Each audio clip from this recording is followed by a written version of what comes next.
जेजू सदांच बापाक एकवटून आपले जिवीत सादतालो आनी ताका लागून तो बापाचो मोग आमकां अणभवूंक दितालो.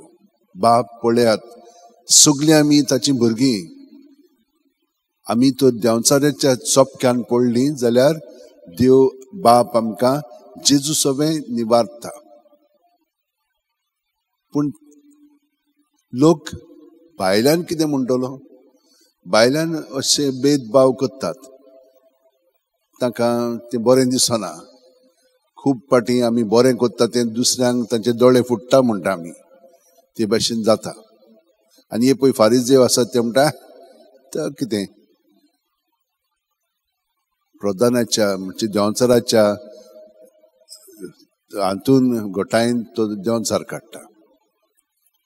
म्हणजे आतां तर आमी बारकायेन पळयत जाल्यार भितरल्यान आमी तर खोटेपणान जियेत जाल्यार आमी हे भाशेन खूब बरें करतले हांव, पूण तें बरेंपण देवासून येवंक ना.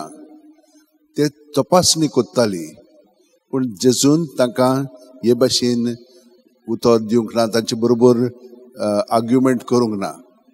तो फुडें गेलो, तो देवाचो वावर फुडें करीत गेलो. सगळ्या गांवांनी शारांनी थंयसर वेता पळय थंयसर ताणें बरें केलें.